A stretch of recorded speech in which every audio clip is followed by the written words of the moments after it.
pero ahora tenemos una columna con una invitada especial que es Liliana.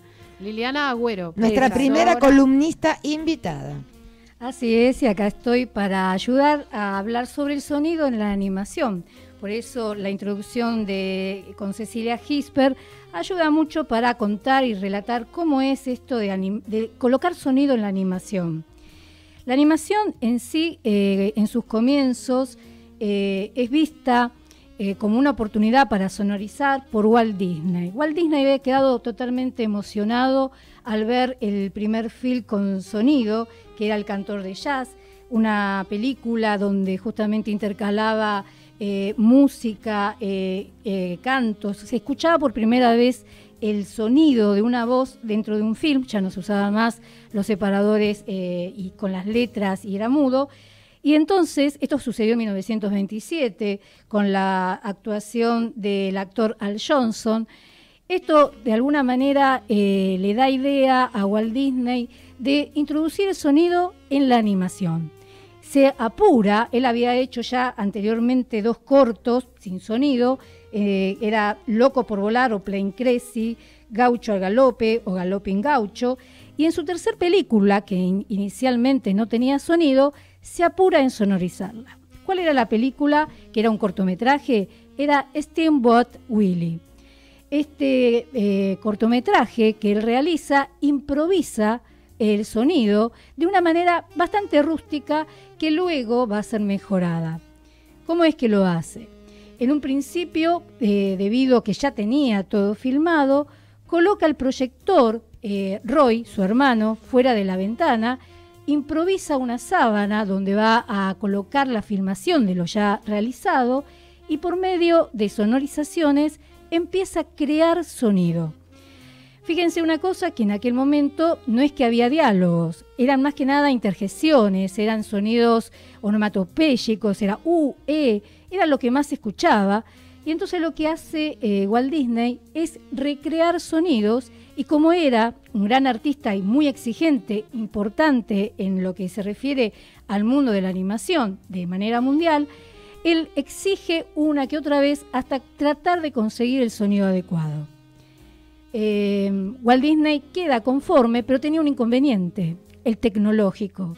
En Los Ángeles, que era donde él estaba, no existía ningún lugar donde podía filmar, o mejor dicho, sonorizar de manera adecuada. Así que se va a Nueva York. Tenía muy poco dinero. Con ese poco dinero, sin embargo, logra contratar un estudio de esos que se encuentra de manera paralela a los grandes monopolios, porque ya existían en aquel entonces también. Logra contratar 30 músicos y empiezan a sonorizar. El problema es que no lograban sincronizar la imagen con el audio y, para colmo de los colmos, Walt Disney tose. Eso hace que esa cinta que había logrado filmar, que había sonorizado, es una tarea, digamos, que no servía para nada. Él, muy inteligente, no cedió su ambición. Él quería sonorizar el primer film animado sonorizado, y le pide a su hermano Roy que vuelva a enviar dinero. Lo hace, esta vez con menos artistas que formaran la orquesta. La banda. Eran 18 en total, y logran, esta vez sincronizado de una manera perfecta, con señalizaciones en el material fílmico donde decía cada 12 fotogramas era un tiempo, la mitad de un segundo, lo había marcado. Esta vez lo logra sincronizar de manera perfecta y se construye Steamboat Willie, el primer film animado sonoro. Esto fue todo un acontecimiento, lo entusiasmó totalmente a Walt Disney, empezó a realizar otras producciones y todas con ese mismo objetivo, sonorizarlo. Crea, cuando vemos Steamboat Willie, vemos a Mickey Mouse, a nuestro famoso ratón, que lo hace famoso justamente a Walt Disney, a Don Mickey. Él silbaba, ese silbido que se escucha en el corto, que cualquiera que lo pueda proyectar lo va a escuchar y lo va a ver, es el de Walt Disney. Walt Disney es el que silba, y no solo eso, sino que él también improvisa junto con Ub Iwerks los demás sonidos que van a formar parte de los efectos sonoros, golpeaban cajitas, eso eran los sonidos iniciales, y uno lo que puede observar en ese corto es la gran importancia que tienen justamente los efectos sonoros, la música y lo que luego va a ser el diálogo, ¿sí?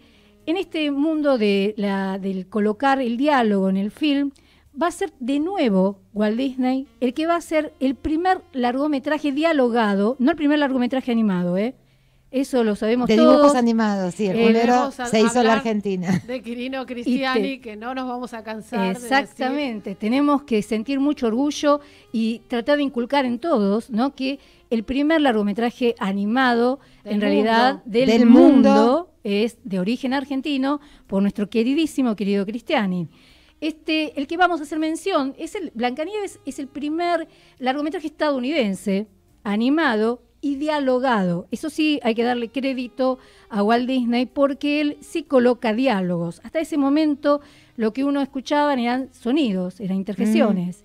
El diálogo en sí era justamente el sello entre toda esa maravilla de obra, porque hay que destacarla. Era una obra hermosísima, sigue siéndolo, ¿no? Era, no, es.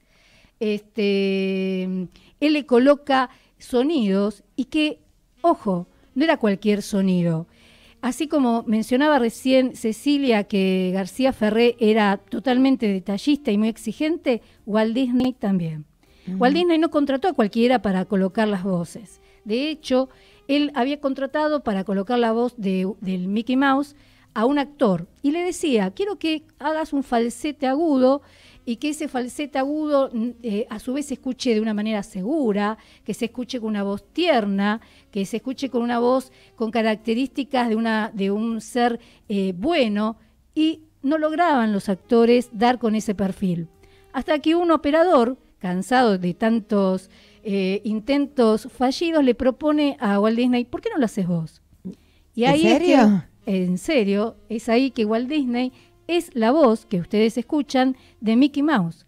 Él no contrata a otro porque nadie daba mejor que él con lo que el creador tiene en su cabeza, e incorpora la voz del Mickey Mouse.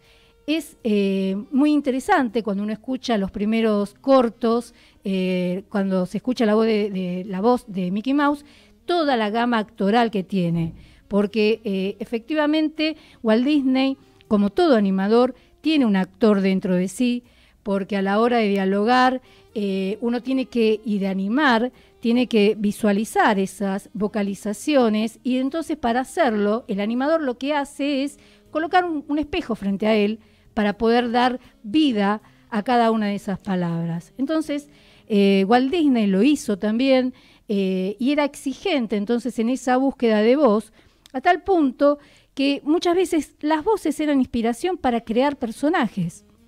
Cuando él piensa en Pato Donald, en la creación de Pato Donald, un poco surgió luego de haber escuchado a Clarence Nash, que es el que hace la voz de Pato Donald, quien era justamente así como ahora, que estamos haciendo un reportaje a Cecilia y participar de un programa radial. Bueno, también en ese momento Walt Disney estaba escuchando un programa radial y escucha la voz de Clarence, quien estaba mostrando cómo es que él divertía a los niños incluso que estaban ahí presentes, se reían e imitaba animales. Cuando escucha la voz de una imitación de un animalito, él inmediatamente piensa, eso es un pato. Mira. Y llama a la radio. La radio estaba ahí en Los Ángeles, llama a la radio, pide saber quién es ese actor, y el actor era justamente Clarence Nash, quien de pronto le solicita, le dice si se anima a participar en un corto, o sea, formar parte de un personaje, lo cual él acepta, y ustedes reconocen que esa voz característica del Pato Donald es muy especial. Es muy especial. Él lograba crear climas, casi siempre esa voz era de un ser enfurecido. Enfurecido, loco. ¿No? Bueno, eso era lo que tenía también como característica Walt Disney. Walt Disney lograba asesorar, lograba indicar al actor qué tipo de voz, qué tipo de personalidad tenía que dar, porque la voz en el mundo de la animación es muy importante. Seleccionar la voz adecuada y colocar la voz adecuada a un personaje hace justamente que triunfe, y si no la logra encontrar, fracase. Cuando se crea el personaje de Blancanieves, Walt Disney tenía un método para seleccionar. Él no miraba a la persona que hablaba porque muchas veces influenciaba. Entonces lo que él hacía era un recurso de colocarse detrás, como si se colocara detrás de una puerta, escuchaba la voz que se grababa, y esa voz, si no le cuajaba a él, si no le redondeaba para colocar al personaje, no la usaba. Es así que tardó mucho en encontrar la voz para el personaje de Blancanieves. Cuando una vez él llama, un poco defraudado porque no daba pie, no lograba conseguir la voz adecuada, llama a un amigo y este le dice, bueno, que tenía una persona que podía servirle para darle la voz, y es así que la voz de ella, de Blancanieves, era de una chica que en sí pegaba y daba perfectamente con el perfil, que era de Adriana Caselotti. Adriana Caselotti, si ustedes recuerdan el original, es una voz suave, es una voz muy dulce, y es más, era mágica.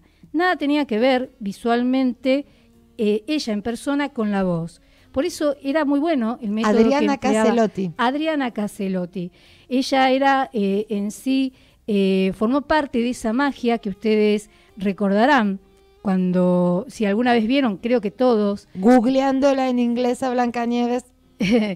Todos habrán visto a Blancanieves. Entonces, Blancanieves es el primer film que se puede contar en la historia dialogado, por eso hacemos la aclaración, sin dejar de perder oportunidad de mencionar y destacar la presencia de Quirino Cristiani, que es el que hizo nuestro primer largometraje no animado, y bueno, y destacar en sí que esta importancia que tiene la voz, el doblaje.